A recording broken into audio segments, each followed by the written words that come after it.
It's the first Saturday summary of the season, and it was a Saturday of stunners. We're going to discuss some of the biggest games that happened around Europe today, from that snooze fest that started at lunchtime between Villa and Newcastle, all the way to Barca v Mallorca, Bayern v Stuttgart, and so on. So think of this as basically like your version of Match of the Day, except that I can't show you the footage because obviously for copyright reasons. But with that being said, if you do want to be part of the Match of the Day World Highlight streams, check them out on Twitch. Every Monday I go through all the games that happen around Europe. We watch all the footage. We have nice debates and whatnot. So go follow on Twitch. Without further ado, let's tuck in, because I'll be honest, I woke up buzzing for football to be back.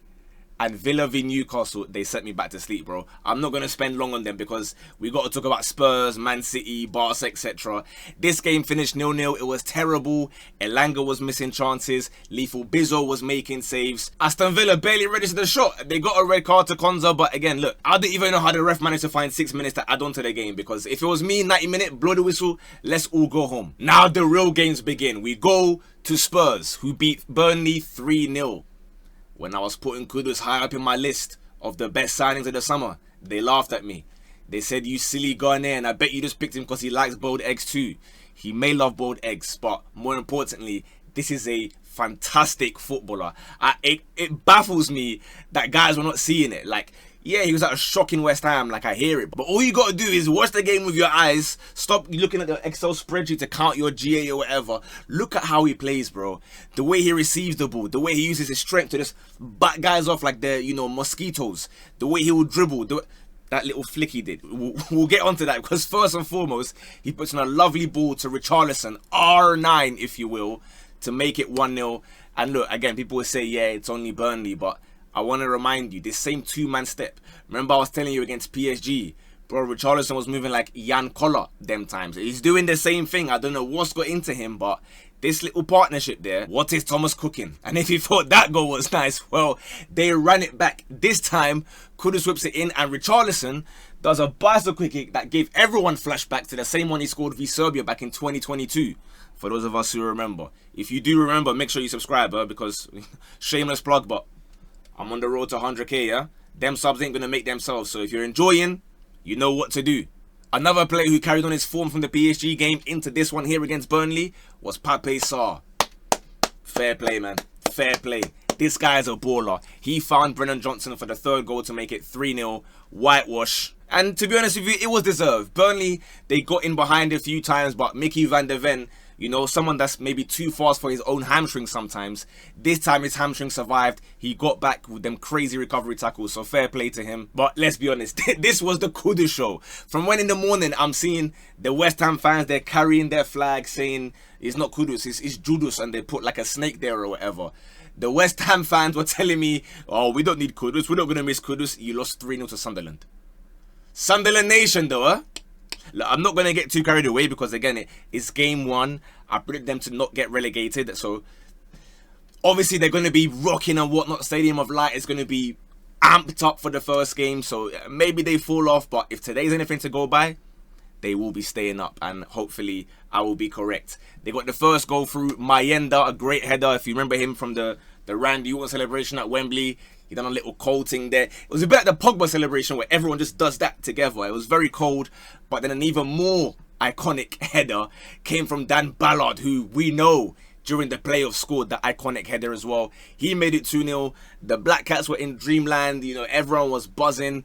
I'm not going to lie, West Ham had a couple chances here and there. Again, their new boy Diouf was looking very dangerous going forward.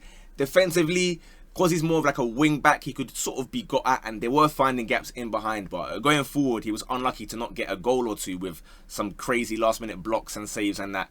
But in the end, their new signing Taubi found Isidore for the third 3-0 whitewash to send Sunderland top of the Barclays Premier League until City arrived. This one, a lot to discuss about this game, because funnily enough, I felt that Wolves started the stronger. And now I said something on TikTok, right? I've posted my TikTok video. If you don't know, whenever the games are done, I post my TikTok video and then I come and make the longer version. So I'm sure they're going to be angry at me in the comments for whatever I've said. That's that app. I like that on YouTube we can have normal grown-up conversations where you disagree with me and whatever, blah, blah, blah. I felt as though first 15, 20 minutes, Monetsi, number 5. No idea why Wingers were number 5, by the way, but alas, he was getting in behind Ait Nuri quite a lot. It was a good battle, don't get me wrong, but I think Munetsi was getting the better of him initially. So before guys start shouting, they targeted him. He was whipping in crosses. At one point, I see him arrive on the penalty spot to score a bullet header, but unfortunately, he was offside. And I'm seeing him run off celebrate. I said, hold on a minute. Is that Sam Ham?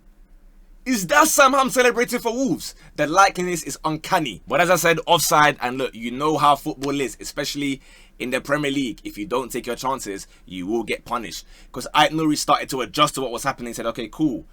Let me not just push up like this. Let me not occupy these areas. Suddenly, he was balling. He won a couple tackles against him as well. And then it was Tijani Reindeers, another one who they shouted at me for. The first goal that City scored through Erling Haaland was entirely Tijani's goal with a little dribble and then the scoot pass.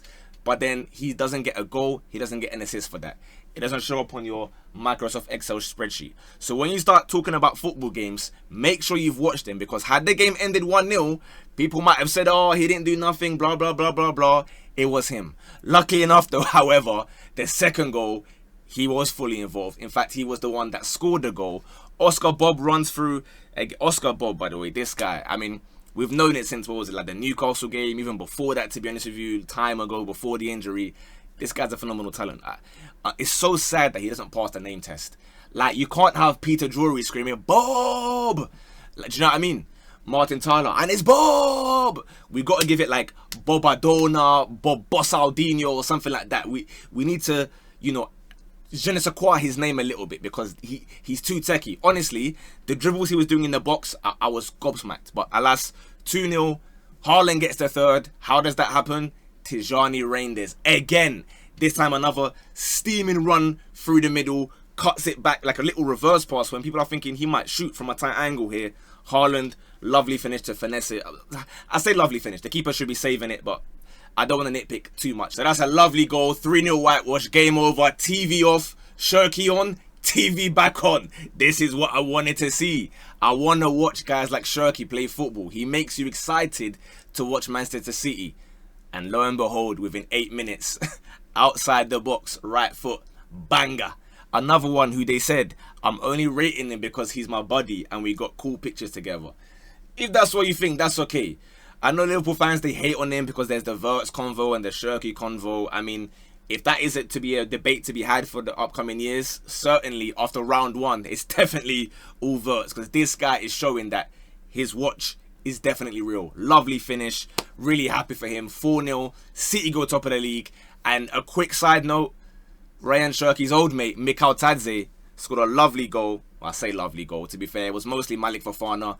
Great cutback. He scores the only goal to beat Lens. Fofana, by the way, someone that has been linked with the likes of Arsenal, the likes of Spurs, and a few other of the upper Premier League teams. So it will be interesting to see where he goes this summer. If he does leave this summer, we don't know Lyon's financial situation. Are they relegated? Are they going bust? Are they going to win the league? Who knows? We now fly over to Spain, where Barcelona finally arrived at the party. And to be fair, I guess maybe it was the kit, I don't know what it was, but it felt like they were back, like they never left, because very early on, Lamine Yamal, with his 2020 vision, he's got that Bluetooth connection with Rafinha that has never seemed to disconnect. Whips it in, Rafinha header, 1-0, just like they left off, you know, at the end of last season.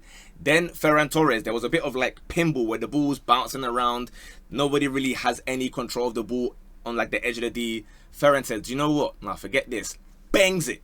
Top right corner. No mistake. Rifles it home. And you're thinking, all right, game's done. And then in the blink of an eye, Mallorca are down to 9 men. 2 red cards. The first one being a second yellow because Yamal's running one of them, you know, Lionel Messi type runs. Gets pulled back. Second yellow card. Fair enough. The second one to Mariki, I don't know if you guys agree. It's a little bit harsh. I get it, but it's a little bit harsh because the entire time he is looking at the ball, he tries to go for it, and then obviously Joan Garcia, you know, he dives in with his head like that. So it's now classed as like dangerous play, right? But I mean, he's a tall brother, innit? He's not like he's stomped on his head and he's looked at him and he's done that. He's gone for the ball as he has every right to do, and just Joan Garcia's head has decided to get in the way. Is it dangerous? Maybe, I don't know. I'm sure the Madrid fans are going to be crying, and then we're going to see them cheat as well. Like I always say, man, people are going to bring up that the ball went out of play for Yamal's one, but there's no bird's eye view angle, and that it doesn't matter. That being said, though, second half, snooze fest. You're expecting, all right, Barca are going to bring, 3, 4, 5, 6 goals. It wasn't really happening. Mojica done really well against Yamal for the most part. Again, they defended admirably, to be honest with you, given that they had 2 less players against one of the best teams in Europe in Barcelona. But in the end, right at the death, the usual cutting and bang. This time, like 3 men there, all get sent. They all, looking at each other. Where do we go? Where do we go? It's too late. Yamal's put it in the back of your net, top corner. So 3-0, Barca off to a flyer. Rashford came on, but I'll be honest, he didn't really do much. His touch was a little bit wiggity, if I'm being honest with you. But again, like I said, against 9 men, it was basically just kind of chilling in third gear, not really going all out. Like, I'm seeing brothers like Araujo trying scissor kicks that fly out the stadium. So realistically, there's not a lot we can take from this game. Over in Germany, Kane did what his old team Tottenham couldn't. He won his 2nd trophy. Believe it or not, Kane's cabinet is starting to almost look as good as mine, because he scored as Bayern won the Super Cup today. Luis Diaz made it 2-0. So I'm sure that the Luis Diaz fans are now going to come and tell me that he was absolutely worth the money by winning a game that they were going to win anyway, because they were facing a pretty meaty Stuttgart. But alas, that's neither here nor there. Big ups to Bayern. On a weekend that Konate was stinking it up, Upamecano done very well defensively. If I'm to vote for like a player of the day at the end of each video, today I'll be going for Tijani Reijnders. It is someone that I have loved for a long time now. And a quick little side note, because somebody keeps on atting me about this, I'm not really sure why that is the case, but I'd like to point out that there's someone consistently pretending that they've always rated Tijani Reijnders even prior to arriving in Milan, when there are receipts, by the way, of me saying during the Euros 2024, yo, I love Tijani Reijnders, the way he drives with the ball, I really like him. Is there a reason why my man hates him so much? Is it because he plays for Milan that he pretends he's bad, or what's happening here? Because apparently in his first season he wasn't very good. That's what somebody was saying. The receipts are there. I was saying, I like this brother. This guy looks cold to me. But now apparently, as always, is, oh, I discovered him. You Prem guys knew nothing about this. You just discovered him yesterday or whatever. We don't want to hear it. We don't believe your story. But alas, round of applause to Tijani Reijnders. The reindeer has delivered his gifts, and it's not even December yet. We're in August. Real quick for you guys, here are some of the other games that took place. As per usual, I only have 2 eyes, so I cannot watch every single game. So Brighton v Fulham fans, apologies, but like I said, follow on Twitch, and on Monday I'll go through all the games that I didn't get to watch. Big up the guys in the Championship. There was a blockbuster in Derby as Coventry packed them in 5-3. I'm sure that was a good watch for you guys. Obviously Charlton, we're up to 4 points, get a nice little away draw there. Monaco won, Pog back. Benfica scraped a win, and Fenerbahce ended up drawing 0-0. As always, if you support a different team, let me know how your team got on. Did you get 3 points this week? I will endeavour to cover more leagues, more teams. But again, I only have a number of hours in a day. I can't do everything. But I'm going to do this every Saturday, hopefully. And likewise, on Super Sunday, I'll try and cover as many of the games as possible. But again, bear with me on the Saturday and Sunday ones, because I'm also a human being in it. I can't watch 58 games, but there's 7 or 8 that I can scrape through at the same time using my very legal live streams. I'll do my best to cover them for you. So again, like the video, subscribe, keep sharing it.